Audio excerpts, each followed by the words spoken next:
Hi, my name is Rebecca, and welcome to my very first Sims 4 speed build. So, my idea for this one was to remake the house that I often built for Mosquito Lane in The Sims 3. If you recall, in The Sims 3, there was a landscape tool that allowed you to put water or like ponds on your property. And part of me straight up forgot that you couldn't just put a pond on your property, and I wanted to put a pond under my house. There might be a pond feature that I just don't know about because I don't have that many packs. The only packs that I ever use while building are University, City Living, and a couple others. I think I have Tiny Living and Romantic Garden as well. Those were mostly just because I wanted more landscaping tools and smaller items because honestly my Sims are very poor.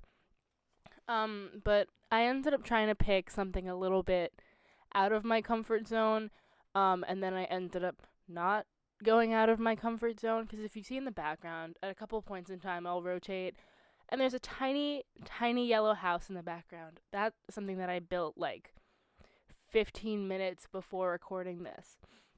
It was my very first tiny build, like 31, I think 31 spaces or whatever they're called. Um, and so of course I picked, a simple house with paneling and regular old roofs and like window boxes because that's like all I know how to do in this game. But I struggled a lot with the windows, mostly because even though I did have move objects on, I couldn't find ones that worked and centered in the right ways or were colored in the right ways. Because I was using a shade of brown that was in a lot of the base game content.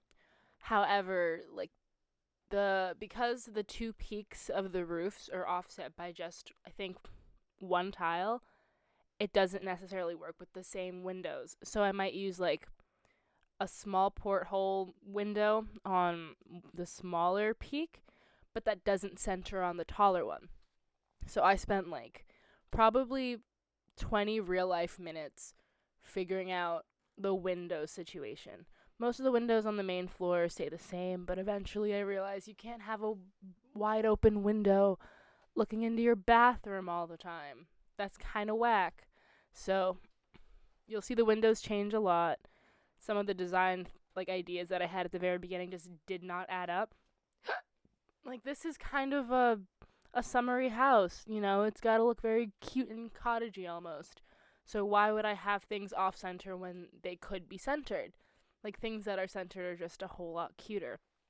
And in addition to like cute things, whatever those things are called, I used a whole lot of those because I felt like they added like cottagey character.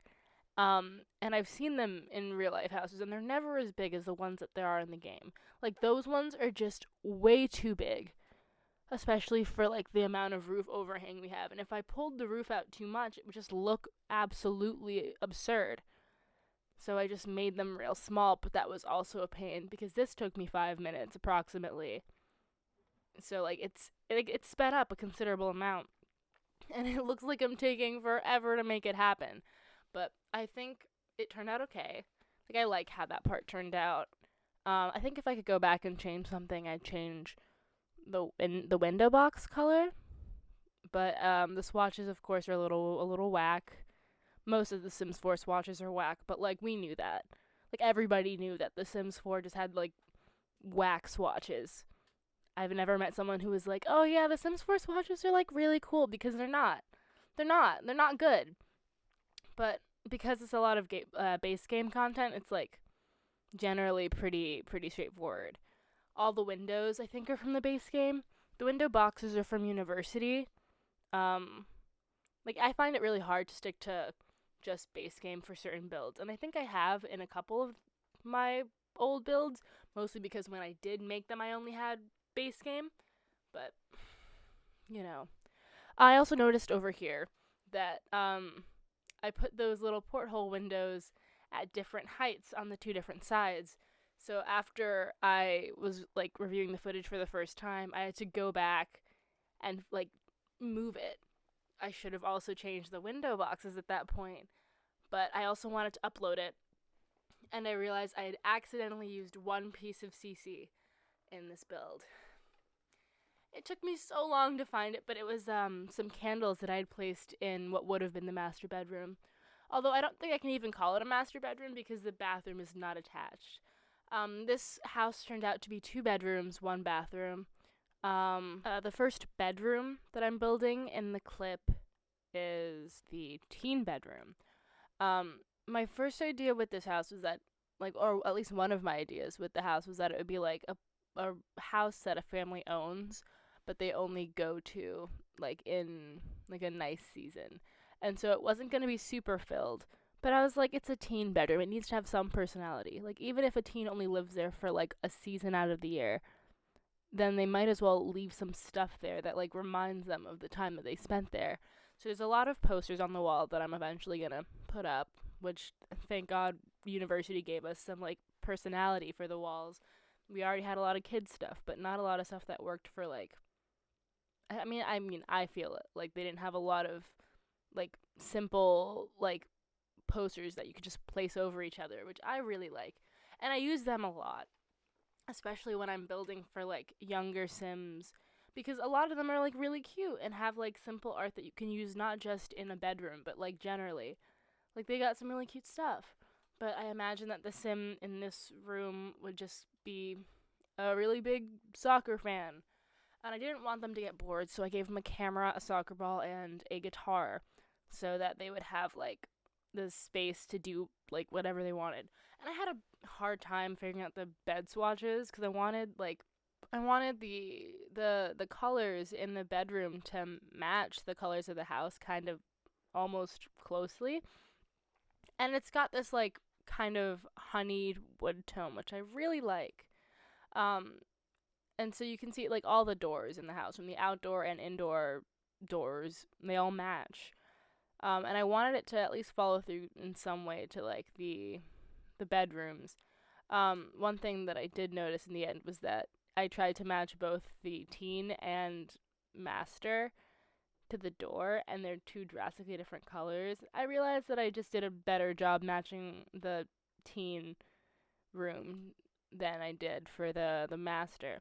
But I also wanted this home to give off like a rental vibe where like at least in one of the bedrooms it felt like anybody could live there during like a vacation. You could live there for a weekend and you'd still be comfortable. It had to appeal to a lot of people. So if you notice, like the art took me a hot second to figure out. And those are the candles. Those candles threw me off. That's the one piece of CC that I accidentally used. So if you ever find this on the on the gallery, it'll be gone, but there'll be like the candles from City Living will be there. I think they're from City Living, or maybe they're from like I think there's like a mini like challenge in like October a couple years ago with the sugar skulls. I don't really remember it all that well, but I wanted the bathroom to feel kind of homey, and I actually really like the wooden toilet seat, specifically for certain kinds of builds, and I thought this one could like really benefit from having that. And the bathroom was where I first started running into like window problems because I didn't want to have a window just like looking in, so I ended up swapping it for the windows with the closed blinds or closed shutters. Now the kitchen gave me a serious headache because I felt like I was building it inverse, and I wanted to have a place for all of, my appliances. And you can't have your stove in front of a window or the back of your fridge in front of a window. Like that just doesn't feel right. I also ended up swapping the swatches to be white because like if it's a vacation home, which at this point I had decided they don't need to have stainless steel appliances since you're probably just going to be eating TV dinners or going out to seafood restaurants every other night. But the inverted kitchen was a really fun time just because I'd never built a kitchen on that kind of corner before. But I think the kitchen turned out really nicely considering how awkward it is. I felt like it provided like a surface in the different parts of like the main room. So you have like that counter space that I guess you could use theoretically in the living room and the dining room. I really wanted to put a Murphy bed in this build. Like so bad. I really wanted a Murphy bed so I could have like a third bed. Oh, excuse me, I've had the hiccups for like a year now. But I wanted a Murphy bed and it didn't fit because of my floor plan. So instead, I wanted like islandy furniture, or at least whatever islandy stuff I could get without island living, because I don't have island living, or else this would be on a beach. What? A beach? Yeah. Um. So I tried to make it work. I imagined with like the specific kinds of chairs. Those are the kinds that if you got sand in them, you just shake out the cushions and you're done with it. But I really wanted the space to feel really alive. So like the tree toned woods, like it felt like the color and like the finish of the woods was very alive, and I wanted green to be a big part of it, which I think kind of was derivative of the teen room and how happy I was with how that turned out. Um, but there's a lot of green throughout. Like I just really went a little bit off with the indoor plants, especially considering the context for the build. In like every other build, I tend to put like 5 times as many plants, but most of the plants that I do use in The Sims come from custom content, and so I couldn't use as many as I typically do. Also, if you're only living there seasonally, you probably shouldn't have 8,000 plants in your home.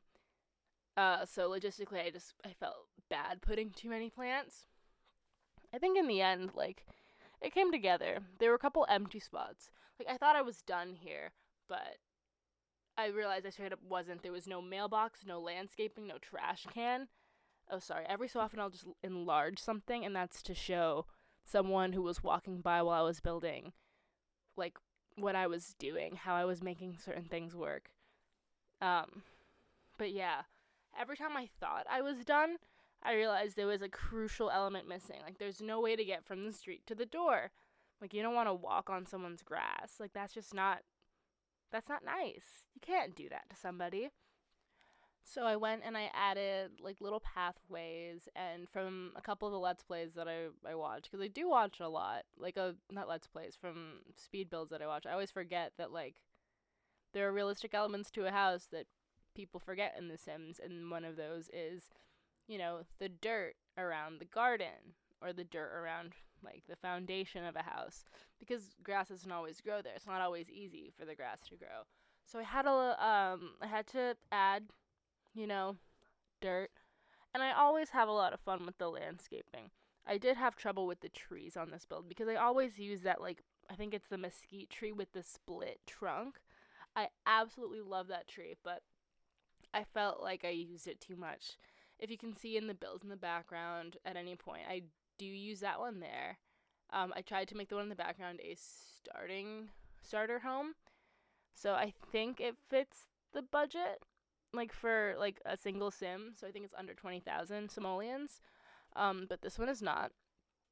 I did add a whole lot more landscaping, but in this moment I was like, I needed to fill up a lot more space. I added an indoor trash can in addition to the outdoor trash can, which I can't believe I almost forgot. I do that a lot. Sometimes there's just straight up no trash can in my Sims house whatsoever. But I felt like that was an empty wall. It needed more than just a painting. So I added an end table, and I forgot how to access an end table. And if you've noticed throughout this build, I have no clue how to operate a lot of like the build features. Like, I only ever search for objects through search by room, never by like search by function. I hate using it, and I know like that's almost unforgivable, and I'm sorry. I'm just not good at using search by function. And so there's a lot of objects that I'd straight up never seen in my life before. But I eventually found the end table that I was looking for, and I moved some stuff around. So yeah, here I am just putting some finishing touches on the build, sizing some plants the way I want them, making sure everything kind of fits together. And here is the final result. You can find it on the gallery. Thanks for watching.